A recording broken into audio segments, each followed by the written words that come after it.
అందరికీ నమస్కారం.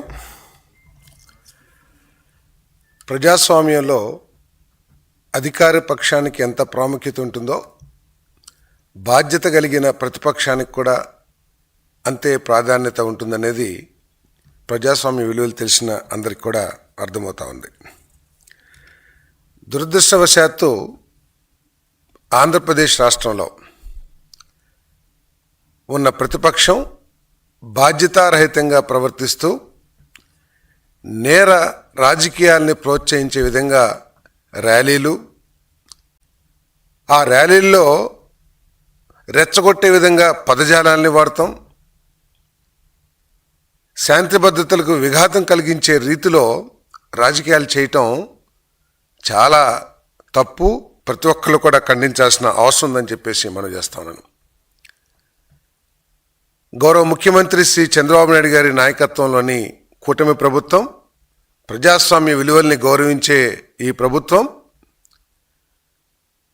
వైఎస్ఆర్ కాంగ్రెస్ పార్టీ అధికారంలో ఉన్నప్పుడు ప్రతిపక్ష నాయకులకి కలిగించిన ఆటంకాలు ఏదైతే ఉన్నాయో అటువంటి ఆటంకాలు సృష్టించదు ఈ ప్రభుత్వం. ఎందుకంటే ప్రజాస్వామ్యాన్ని గౌరవిస్తుంది కాబట్టి.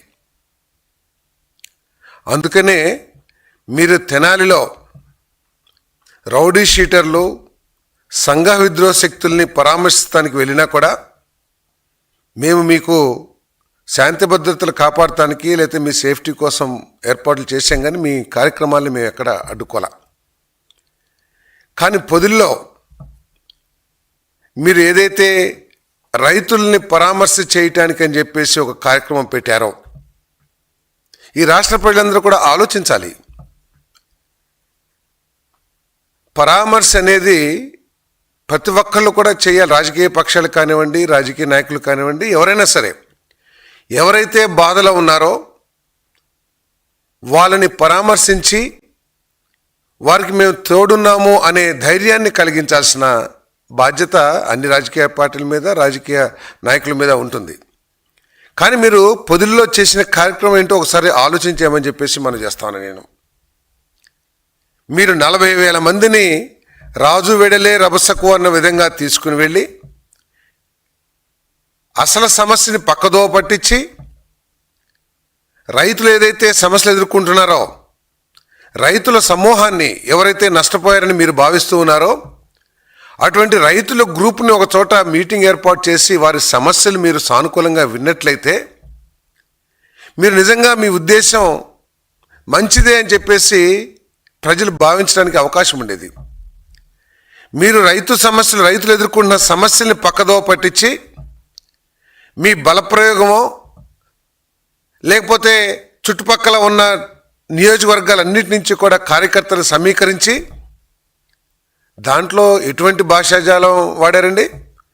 ఎవడైనా రాని తొక్కి పడేస్తామని అన్నారంటే మీ ర్యాలీ యొక్క ఉద్దేశం, మీ ర్యాలీని ఆర్గనైజ్ చేసిన కార్యకర్తలు కానివ్వండి, నాయకులు కానీ వారి ఉద్దేశాలు ఏమిటో ఈ రాష్ట్ర ప్రజలందరూ కూడా అర్థం చేసుకోవాలని చెప్పేసి మనం చేస్తా ఉన్నాను. నేను మీ సొంత ఛానల్లో మహిళా సమాజాన్ని కించపరిచే విధంగా అతిహేయమైన పదజాలాన్ని వాడితే మీకు నిరసన తెలియజేయటానికి వచ్చిన మహిళల మీద, శాంతి భద్రతలు కాపాడటానికి మీకు సంరక్షణగా ఉండటానికి వచ్చిన పోలీసుల మీద రాళ్ళు రువ్వుతూ ఉంటే ఈ ప్రభుత్వం చూస్తూ ఉండాలా అని చెప్పేసి ప్రశ్నిస్తా ఉన్నాను. ప్రజలు చెప్పాలి, ప్రజలు కూడా అర్థం చేసుకోవాలి. బలప్రయోగం పేరుతో, పరామర్శ పేరుతో, ర్యాలీల పేరుతో రాష్ట్రంలో శాంతి భద్రతలకి విఘాతం కలిగిస్తూ ఉంటే ప్రభుత్వం చూస్తూ ఉండాలా? ఒక్కసారి ప్రజలు కూడా అర్థం చేసుకోవాలని చెప్పేసి మనం చేస్తాను. చాలామంది చూసుంటారో లేదో ర్యాలీలో, ఒక్కసారి ఈ విజువల్స్ చూపిస్తాను, ఒకసారి చూడండి. ఏ విధంగా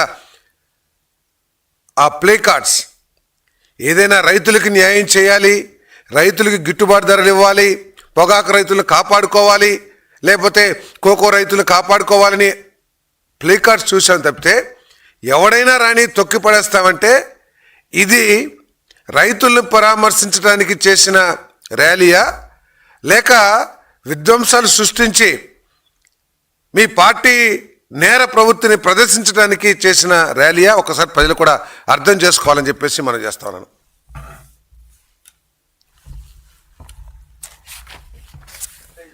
చూడండి, ఇక్కడ ఎవడైనా రాని తొక్కి పడేస్తాం. అసలు ఈ ర్యాలీ ఉద్దేశానికి ఆ ప్లే కార్డులో ప్రదర్శించిన దానికి ఏమైనా సంబంధం ఉందా అని చెప్పేసి అడుగుతా ఉన్నాను. అంటే రైతులు తొక్కి పడేస్తారా, లేకపోతే రైతులు ప్రజలను తొక్కి పడేస్తారా? ఒకసారి రైతు సోదరులు కూడా ఆలోచించాలి. ఏదైతే రైతుల ముసుగులో, వ్యవసాయ ముసుగులో ఇటువంటి విధ్వంసకర రాజకీయాలు చేసే వాళ్ళని రైతు సోదరులు గమనించాలని చెప్పేసి మనం చేస్తాం. ఎందుకంటే సమాజంలో ఉన్నత విలువలు కాపాడేది రైతు సమాజం, అది అందరికీ తెలిసిందే.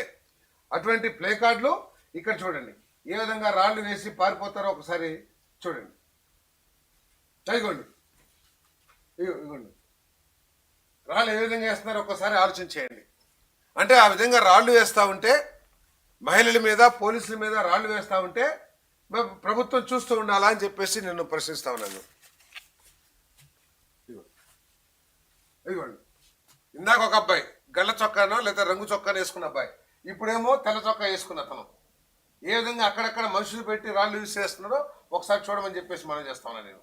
ఇదిగోండి, ఇతను ఒకడు, ఇంకొక విజువల్స్ లో వేరే అతను.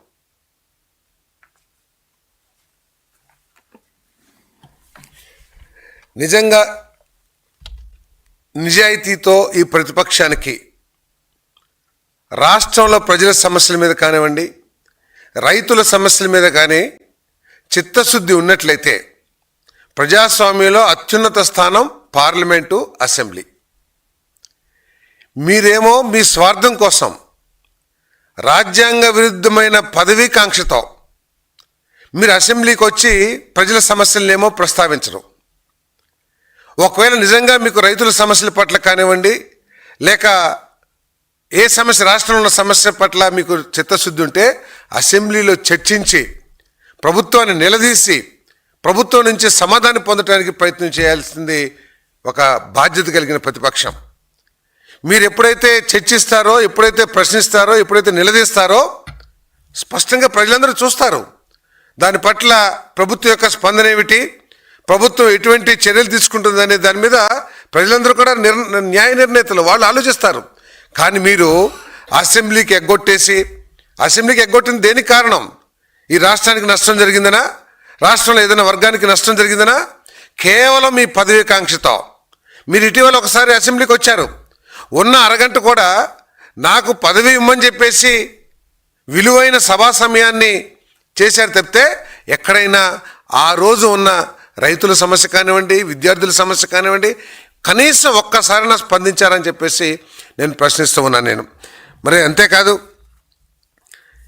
ఈ ప్రభుత్వం ఈ సంవత్సర కాలంలో దేశంలో ఎక్కడా లేని విధంగా, మీరేదో చాలా గొప్పలు చెప్పుకున్నారు, మేము సంక్షేమ కార్యక్రమం మేమే చేశామని చెప్పేసి.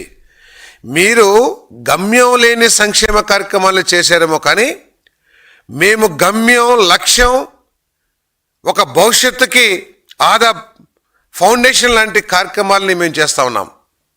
ఈరోజు దాదాపు 34,000 కోట్లు ఒకే ఒక్క సంవత్సరానికి ఎన్టీఆర్ భరోసా పెన్షన్లు కానివ్వండి, ఒకే ఒక్క రోజు 67 లక్షల పైబడి విద్యార్థులకి మన తల్లికి వందనం కానివ్వండి, దీపం పథకం కానివ్వండి, రేపో మాపో కొన్ని లక్షల మందికి అన్నదాత సుఖీభావ, ఈ కార్యక్రమాలన్నీ చేస్తూ మా తల్లికి వందనం ద్వారా, ఫీజు రింబర్స్మెంట్ ద్వారా ఎవరైతే చదువుకుంటున్నారో ఆ పిల్లలకి మంచి భవిష్యత్తు కలిగించే విధంగా ఈ రాష్ట్రాన్ని పారిశ్రామికంగా అన్ని విధాలుగా కూడా అభివృద్ధి చేస్తూ ప్రభుత్వ ఉద్యోగాలను కూడా 16,300 ఇచ్చిన ఘనత ఈ ప్రభుత్వం అని చెప్పేసి మనం చేస్తాం. అంతేకాదు రైతుల సమస్యలు అనాదిగా వస్తూ ఉన్నాయి. రైతుల పట్ల ప్రతి ఒక్కళ్ళు కూడా సానుకూలంగా స్పందించాల్సిన అవసరం ఉంది, చర్యలు తీసుకోవాల్సిన అవసరం ఉంది. ఈ ప్రభుత్వం మీరు ఎగ్గొట్టిన 1,637 కోట్ల రూపాయలు కూడా రైతులకు ఇచ్చాం. మీరు ఎగ్గొట్టిన పరికరాలు ఏదైతే ఉంటాయో, వ్యవసాయ పరికరాలు, ఆ పరికరాలన్నీ కూడా మళ్ళీ రైతులకు అందించే కార్యక్రమం చేస్తూ ఉన్నాం. మీరు 14,000 రూపాయలు రైతు భరోసా ఇస్తే మేము అన్నదాత సుఖీభావకి 20,000 రూపాయలు ఇచ్చే కార్యక్రమం చేస్తూ ఉన్నాం. రైతుల్ని ఆదుకోవటంలో కూటమి ప్రభుత్వం ఎవరికి తీసిపోదు, అందరికంటే కూడా మెరుగ్గానే చేస్తున్న విషయాన్ని మీరందరూ కూడా గమనించాలని చెప్పేసి మనం చేస్తాను. అంతేకాకుండా జగన్ పర్యటన గురించి ఒక్కసారి చూసినట్టయితే ఒక సంవత్సరం నుంచి ఎంతసేపు ఈ రాష్ట్రంలో శాంతి భద్రతలు విఘాతం కలిగింది, శాంతి భద్రతలు లేవు, ఈ రాష్ట్రంలో ఎటువంటి కార్యక్రమాలు జరగట్లేదు అనే అబద్ధాన్ని ప్రచారం చేయటానికి మాత్రమే ఈ ప్రతిపక్షం పనిచేస్తుందని చెప్పేసి మనం చేస్తా ఉన్నాను. నేను మీరు ప్రోత్సహిస్తూ ఇటువంటి నేర ప్రవృత్తి రాజకీయాలను మీరు ప్రోత్సహిస్తూ ఈ రాష్ట్రానికి ఉన్న బ్రాండ్ని డ్యామేజ్ చేయడానికి మీరు ప్రయత్నం చేస్తారని చెప్పేసి కూడా నేను ఈ సందర్భంగా నేను తెలియజేస్తా ఉన్నాను. కానీ ఈ ప్రభుత్వం శాంతి భద్రతలకి అత్యంత ప్రాధాన్యతనిచ్చే ప్రభుత్వం. గతంలో కూడా చంద్రబాబు నాయుడు గారి ప్రభుత్వానికి దౌర్జన్యాల్ని, అశాంతి సృష్టించే సంఘ విద్రోహ శక్తుల్ని పీచమనిచిన ప్రభుత్వం చంద్రబాబు నాయుడు గారి ప్రభుత్వాల గతంలో కూడా అని చెప్పేసి మనం చేస్తున్నాం. ఒకసారి ఆంధ్రప్రదేశ్ ప్రజలందరూ కూడా ఆలోచిస్తే 1990 దశకంలో హైదరాబాద్లో ఎటువంటి అల్లర్లు, కర్ఫ్యూలు ఉండేవో ఒకసారి ఆలోచించండి. ఆ కర్ఫ్యూలు, అల్లర్లు ఎప్పుడైతే మార్చిపోయినాయో అప్పటి నుంచి హైదరాబాద్ అభివృద్ధి చెందింది. చంద్రబాబు నాయుడు గారు తర్వాత ప్రభుత్వాలు కూడా చేశారని చెప్పేసి మనం చేస్తాం. సో ఈ రాష్ట్రంలో మళ్ళీ అటువంటి విధ్వంసకర రాజకీయాల్ని ప్రోత్సహించడానికి తన స్వార్థం కోసం జగన్మోహన్ రెడ్డి గారు ఇటువంటి విఘాత కార్యక్రమాలు చేస్తున్నారని చెప్పేసి మనం చేస్తాను. ఎట్టి పరిస్థితుల్లో కూడా ఈ ప్రభుత్వం మీరు చేసే ఈ సంఘ విద్రోహ కార్యక్రమాల్ని చూస్తూ ఊరుకోదు. మీరు అధికారంలో ఉన్నప్పుడు దేశంలో ఎక్కడ గంజాయి లభించినా కూడా దానికి మూలాలు ఆంధ్రప్రదేశ్లో ఉన్న విధంగా మనం పత్రికల్లో చూసాం. అటువంటి గంజాయిని అనగదొక్కుతూ, గంజాయి సాగులను నాశనం చేస్తూ, గంజాయి మన ఏదైతే ఉందో ఆ సంఘ విద్రోహ శక్తుల్ని తొక్కేస్తూ శాంతి భద్రతల్ని ప్రోత్సహించడానికి, నెలకొల్పడానికి ఈ ప్రభుత్వం ప్రయత్నం చేస్తుందని చెప్పేసి నేను ఈ సందర్భంగా తెలియజేస్తా ఉన్నాను. ఇది ఇప్పుడు చెప్తున్నారు. అసలు జగన్మోహన్ రెడ్డి గారి ఆలోచన ధోరణి ఏమిటో ఒకసారి ఆలోచించామని చెప్పేసి మనం చేస్తాను. మేము 40,000 మంది ఉన్నాము, ఏదో ఒక 100 మంది పోలీసులు వస్తే వాళ్ళ మీద మేము దాడి చేస్తే ఏమైపోతారని అంటున్నారు. కానీ జగన్మోహన్ రెడ్డి గారు ఆలోచించాల్సింది ఏమిటంటే రాజ్యాంగం మీద, చట్టాల మీద ప్రజల్లో గౌరవాన్ని ప్రోత్సహించాలి తప్పితే మేము ఏదైనా చేయగలమని చెప్పేసి వస్తే ఈ దేశం తిరగబడితే ఆర్మీ ఏమీ చేయలేదు, పోలీస్ వ్యవస్థ ఏమీ చేయలేదు, అది అందరికీ తెలిసిందే. కానీ బాధ్యత కలిగిన ప్రజానీకం కలిగిన దేశం ఇది. చట్టం పట్ల, రాజ్యాంగం పట్ల, రూల్స్ పట్ల గౌరవాన్ని పెంపొందించే విధంగా ప్రతి రాజకీయ నాయకుడు ప్రవర్తించాలి తప్పితే పోలీసుల మీద ఎదురు తిరుగుతాం, వాళ్ళని ఏమైనా చేసేస్తాం మేము 40 మంది అంటే ఇదేమీ వీధి పోరాటం కాదు, లేకపోతే మందబలాన్ని ప్రదర్శించే విధానం కాదని చెప్పేసి ఒకసారి ఆలోచించమని చెప్పేసి నేను జగన్మోహన్ రెడ్డి గారికి నేను మనవి చేస్తా ఉన్నాను. నేను ఈరోజు చెప్తున్నారు రైతుల మీద, రైతు సమస్యల మీద పోరాటం చేస్తుంటే ఈ ప్రభుత్వం రైతుల మీద కేసులు పెట్టిందని చెప్పేసి మరి ఆయన మాట్లాడుతుంటే ఆశ్చర్యం కలిగిస్తుందని చెప్పేసి మనం చేస్తాను. రావూరి చిన్న వెంకటరాజులు అంటే చిన్నరాజు సన్ ఆఫ్ నడిపి అవలయ్య, ఈయన మీద 2006లోనే, 2006లో ఏ ప్రభుత్వం ఉందండి? కాంగ్రెస్ ప్రభుత్వం ఉంది, తెలుగుదేశం ప్రభుత్వం లేదు. ఆ రోజే criminal intimidation, dowry harassment, likely to commit breach of the peace and bind over అంటే ఇటువంటి క్రిమినల్ కేసులు ఉన్న వ్యక్తి. అదేవిధంగా Sheikh Majnu, attempt to murder, hurt, rioting అంటే ఏంటండి? దోపిడీ కదా నాకు తెలిసి, దోపిడీలు, రైటింగ్ అంటే ఇటువంటి ర్యాలీలను ఆసరాగా చేసుకుని అక్కడ ఒక విధ్వంసాన్ని సృష్టించి దోచుకోవటం, కోర్టుల నుంచి కానీ పక్కన అవకాశం ఉన్న చోట్ల. ఆ కేసు ఎప్పుడు పెట్టారండి? Crime number 104/2020. ఎవరున్నారండి అప్పుడు అధికారంలో? 2020లో ఎవరున్నారండి అధికారంలో? మీరు అటెంప్ట్ మర్డర్, రైటింగ్. సో అటువంటి వ్యక్తుల్ని మీరు రైతులుగా చూపించి వారి మీద కేసులు పెట్టడం తప్పంటే ప్రజలందరూ కూడా ఆలోచించాలి. నాకు ప్రజలకి నేను విన్నవించేది ఒకటే, మీరందరూ కూడా ఆలోచించాలి. ఈ రాష్ట్రంలో శాంతి భద్రతలు ఉంటే మనందరం కూడా కలిసి ఈ రాష్ట్రాన్ని అభివృద్ధి పథంలోకి తీసుకెళ్తే మన భవిష్యత్ తరాలకి మేలు జరుగుద్దనే విషయాన్ని, ఈ రాష్ట్రానికి మంచి భవిష్యత్తు ఏర్పడుతున్న విషయాన్ని ప్రజలందరూ కూడా గుర్తించి ఇటువంటి దుష్ట రాజకీయాల్ని, నీచ రాజకీయాల్ని, విధ్వంసకర రాజకీయాల్ని ఎవరు చేసినా కూడా దాన్ని ముక్త కంఠంతో ఖండించాలని చెప్పేసి నేను ఈ సందర్భంగా నేను కోరుకుంటున్నాను.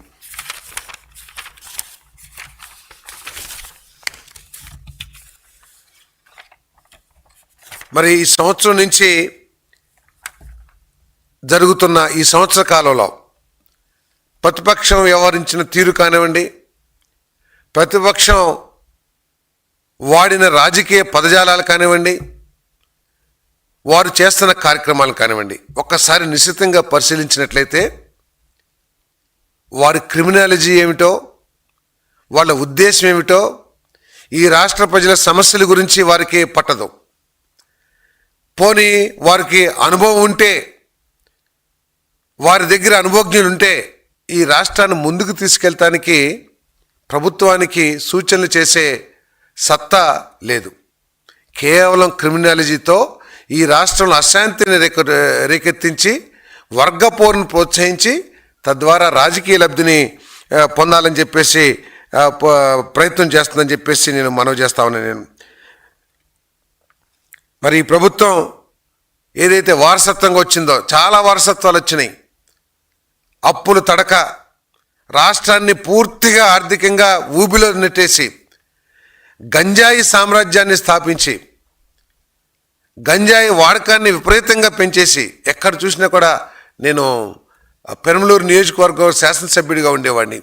ఆఖరికి స్కూల్స్లో కూడా చిన్న పిల్లల దగ్గర కూడా గంజాయి లభ్యమయ్యే పరిస్థితుల్ని ఆ రోజు మనందరం కూడా చూసాం. ఏ రాష్ట్రంలోకి వెళ్ళినా కూడా గంజాయి ఎక్కడి నుంచి వచ్చిందంటే ఆంధ్రప్రదేశ్ నుంచి వచ్చింది, రవాణా అయ్యిందని చెప్పి. సో అటువంటి పరిస్థితుల్ని నిర్దాక్షిణ్యంగా తొక్కేస్తూ మరి రాష్ట్రంలో శాంతి భద్రతల్ని మరి కాపాడటానికి, అదేవిధంగా మీరు మహిళలను కించపరిచే పదజాలాలు వాడి మహిళా సమాజాన్ని ఏదైతే చేస్తున్నారో మనం చూసాం మహానాడులో. మీ పార్టీ మీ ఛానల్స్ ద్వారా మహిళల్ని కించపరిచే పదజాలం వాడి వారిని అవమానిస్తూ ఉంటే మా యువ నాయకుడు వారు ఒక 6 పాలసీస్ పెట్టి, ఆ పాలసీస్లో స్త్రీ శక్తి ఒక ముఖ్యమైన పాలసీ. స్త్రీలకి సమాన హక్కులు ఇవ్వాలి, పురుషులతో సమానంగా వారిని గౌరవించాలి, అన్ని రంగాల్లో కూడా రాజకీయ రంగం కానివ్వండి, పారిశ్రామిక రంగం కానివ్వండి, ఉద్యోగ రంగం కానివ్వండి, వారికి సమాన అవకాశాలు ఇవ్వాలి. వారిని కించపరిచే పదాలు ఎక్కడ కూడా, ఎందుకంటే వారు చెప్పారు చాలా స్పష్టంగా, కొన్నిసార్లు గాజులు పెడితే గాజులు వేస్తాం, చీరిస్తామని చెప్పేసి అటువంటి పదజాలను కూడా వాడకూడదని చెప్పేసి మా పార్టీ నాయకులకి చాలా స్పష్టమైన ఆదేశాలు ఇచ్చారు. ఆఖరికి పాఠ్యాంశాల్లో కూడా మహిళల్ని మన గృహ పనుల్లో పురుషులు కూడా సమాన బాధ్యత తీసుకోవాలి అనే విధంగా పాఠ్యాంశాలను కూడా మహిళలు గౌరవించే విధంగా మారుస్తూ ఉంటే, ఈ పార్టీ మన ప్రతిపక్ష పార్టీ ఏ విధంగా మహిళను కించపరుస్తుందో ఒకసారి అర్థం చేసుకోవాలని చెప్పేసి మనం చేస్తాను. ఈ పార్టీ యొక్క లక్ష్యం ఒకటే, ఈ రాష్ట్రంలో జరుగుతున్న గొప్ప పనులు ఏదైతే ఉన్నాయో, పెన్షన్ ఉంది. దేశంలో ఏ రాష్ట్రంలోనే సరే ఇంత పెద్ద పెన్షన్ ఇస్తున్నారు, 4,000. అదేవిధంగా తల్లికి వందనం ఉంది. 67 లక్షల మంది స్కూల్ గోయింగ్ చిల్డ్రన్కి ఇచ్చే ఆర్థిక సాయం చేసే కార్యక్రమం దేశంలో ఎక్కడనుందా? మరి పెట్టుబడులు కేవలం 6-7 నెలల్లో 7 లక్షల కోట్లు పెట్టుబడులు తీసుకొచ్చి 4.5 లక్షల మందికి ఒక 2 సంవత్సరాల ఉద్యోగ అవకాశాలు ఇచ్చే పరిస్థితి ఎక్కడనుందా? మీరు చేసిన విధ్వంసాన్ని పక్కన పెట్టి, మీరు చేసిన ఆర్థిక విధ్వంసాన్ని లేతే వ్యవస్థల్ని విధ్వంసాన్ని అన్నింటిని కూడా పక్కన పెట్టి రాష్ట్రాన్ని పట్టాలెక్కించి రాష్ట్రాన్ని నెంబర్ 1గా తీర్చిదిద్దడానికి ప్రయత్నం చేస్తున్న విషయాల్ని రాష్ట్ర ప్రజలందరూ గమనించాలి, నిశ్చితంగా గమనించాలని చెప్పేసి మనం చేస్తూ ఉన్నాం. తప్పకుండా ఆ ప్లే కార్డులు కానివ్వండి, వాళ్ళు ఏదైతే రాళ్ళు విసిరారో, పోలీసులు విసిరారో దాన్ని చూసి కానివ్వండి, తర్వాత సాక్షాత్తు మాజీ ముఖ్యమంత్రి గారు జగన్మోహన్ రెడ్డి గారు చేసిన ట్వీట్, 100 మంది పోలీసులు ఉన్నారు, మేము 40,000 మంది ఉన్నాము, మేము ఎదురు తిరిగితే మీరేం చేస్తారు అనే భావాన్ని వ్యక్తపరిచారంటే తప్పకుండా దాంట్లో ఏదో కోణం ఉందని చెప్పేసి నాకు అర్థమవుతుంది. ప్రజలు కూడా అదే మాట్లాడుకుంటున్నారు బయట. అంటే ఇప్పుడు ఒకసారి ఆలోచిస్తే తెనాలిలో సంఘ విద్రోహ శక్తులు, రౌడీ షీటర్స్ అని చెప్పేసి ఆ ప్రాంత సమాజం అంతా కూడా గుర్తించిన వారిని మీరు వెళ్ళి పరామర్శించారంటే, ఇప్పుడు ఒక ముఖ్యమంత్రి స్థాయి నాయకుడు, ఒక బీసీ, మొన్న చంద్రబాబు నాయుడు గారు వచ్చారు, గొర్రెలు కాపర్లు ఒకటే రూమ్ పక్కన గొర్రెలు కట్టేసి ఉన్నారు, ఇంకో పక్క గేదెల పేడ ఉంది, అక్కడికి వెళ్ళి అక్కడ కూర్చుని అరగంట స్పెండ్ చేశారు. ఆయన ఏమి ప్రచారం కోసం ఆ ఇంటి నిండా రోడ్డు నిండా జనాలు రానిలే, అసలు నన్ను కూడా రానిలే నా కాన్స్టిట్యున్సీలో. ఆయన ఏంటి, వారి సమస్యలు ఏమిటి, ఏం చేస్తే మెరుగవుద్దని తెలుసుకుంటానికి రాష్ట్ర వ్యాప్తంగా గొర్రెల కాపర్లు అందరూ కూడా దాన్ని తీవ్రంగా హర్షించారు. చాలా మా సమస్యలు విన్నాడని చెప్పేసి. ఒక నాయి బ్రాహ్మణ్ ఇంటికి వెళ్ళారు, ఒక షాప్కి వెళ్ళారు, షాప్కి వెళ్ళి ఒకటే కుర్చీ, ఆ షాప్ అదో ఏసీ సెలూన్ కాదు, ఒకటే కుర్చీ ఉన్న నాయి బ్రాహ్మణ్ షాపు, ఒక టిక్కీ, దాంట్లోకి వెళ్ళి అరగంట కూర్చున్నారు. ఏంటి మీ సమస్యలు ఏంటి, ఏం చేస్తే బాగుంటుంది, నాయి బ్రాహ్మణులందరూ కూడా సంతోషించారు. అట్లాగే ఈరోజు నిన్న తెనాలి వెళ్ళారు జగన్మోహన్ రెడ్డి గారు. రౌడీ షీటర్స్, గంజాయికి అలవాటు పడి సంఘ విద్రోహ శక్తులుగా గుర్తింపబడ్డ వ్యక్తులు ఆయన దగ్గరికి వెళ్ళేదలికి గంజాయికి అలవాటు పడిన వాళ్ళందరూ కూడా సంతోషపడ్డారు. అరే మాకు ఒక నాయకుడు సపోర్ట్ ఉంది అని చెప్పేసి. సో అటువంటి వాళ్ళందరూ కూడా రాష్ట్రంలో ఎక్కడున్నా కూడా మా నాయకుడు వచ్చాడని చెప్పేసి వెళ్ళే అవకాశాలు ఉన్నాయి, కాదనలేం కదా. మధ్యలో నుంచి వచ్చారు, ఏదో షాప్లోనో ఎక్కడో నిలబడి ఉంటే ఏదో అనుకోవచ్చు. సో ఇది అంతా కూడా కుట్ర దాగి ఉందనే ప్రజలు భావిస్తున్నారు.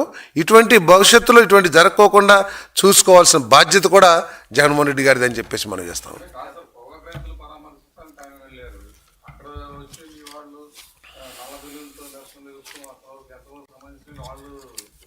అసలు ఇది పొగాకు రైతుల్ని పరామర్శకి వెళ్ళారా లేక రాజకీయ లబ్ధి కోసం వెళ్ళారా ప్రజలు ఆలోచించాలి.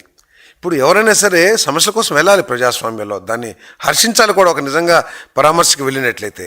కానీ పరామర్శకి వెళ్ళే విధానం ఏంటి, వెళ్తాము అక్కడ కూర్చుంటాము, ఒక మీటింగ్లో 50 మంది ఆ పొగాకు పండించే రైతుల్ని సమావేశపరిచి ఏంటి, ఎందుకు ఉత్పన్నమవుతుంది, ప్రభుత్వం నుంచి మనం ఏం డిమాండ్ చేయాలి, మీకు ఏ విధంగా న్యాయం చేయాలి, పాలసీలు ఎటువంటి మార్పులు మీరు ఆశిస్తున్నారు, మీకు ఎందుకు వచ్చింది నష్టం అనే వారితో ఒక గంట చర్చించినట్లయితే మనం అర్థం చేసుకోవచ్చు.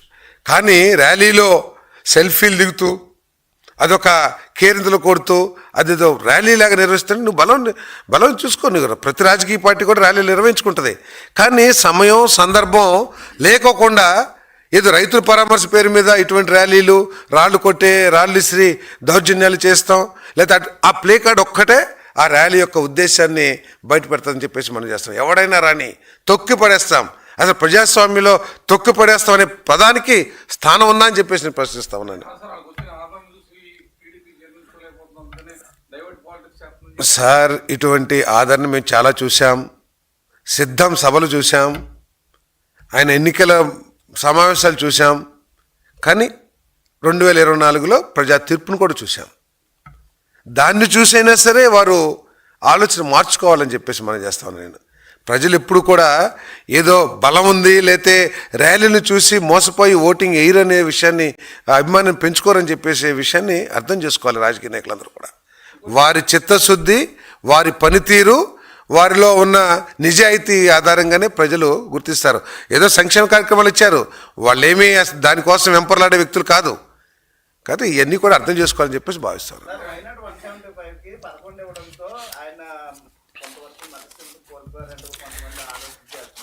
అంత పెద్ద పదజాలాన్ని నేను వాడను, కానీ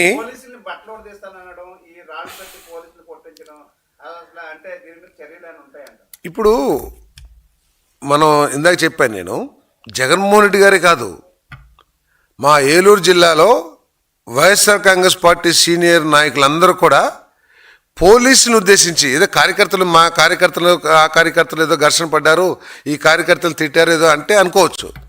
పోలీసులను కూడా మీ బట్టలు తీసి మిమ్మల్ని నడి రోడ్డు మీద తంతామని డైరెక్ట్గా చెప్పారంటే అసలు ఉన్నత నాయకత్వం దగ్గర నుంచే ఈ భావజాలాన్ని కింద దాకా తీసుకెళ్తున్నారా అనే అనుమానం కలుగుతుందని చెప్పేసుకొని భావిస్తాను. ఇది చాలా తప్పు. ఇది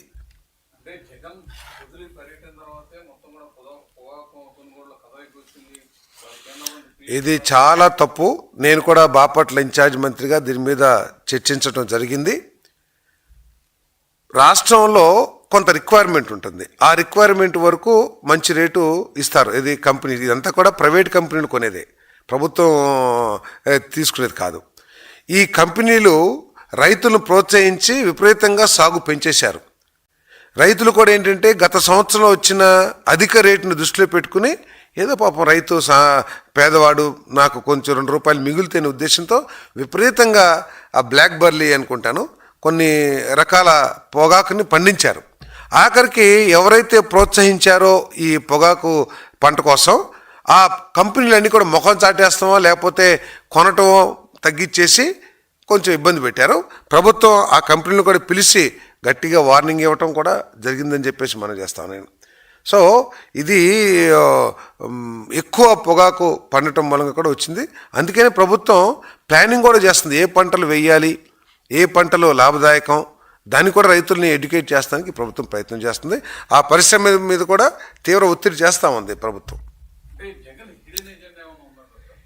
హిడెన్ ఎజెండా రాష్ట్రంలో శాంతి భద్రతలకి విఘాతం కలిగించి డైరెక్ట్గానో ఇండైరెక్ట్గానో ఈ రాష్ట్రంలో శాంతి భద్రతలు లేవు అనే విషయాన్ని, అబద్ధాన్ని ఎస్టాబ్లిష్ చేసి ఈ రాష్ట్ర బ్రాండ్ని డ్యామేజ్ చేయడానికి ఆయన ప్రయత్నం చేస్తున్నారని చెప్పేసి ఆయన కానీ లేకపోతే వారి పార్టీ మాటలుగా వారి నాయకుల మాటలు కానీ అర్థమవుతున్నాయి.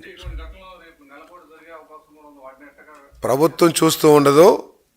ప్రభుత్వం చాలా కఠినంగా చర్యలు తీసుకుంటుంది. వాడు ఎంత స్థాయి వాడైనా సరే వారి మీద చట్టపరంగా చర్యలు తీసుకుని కఠినంగా వ్యవహరిస్తుంది. Thank you.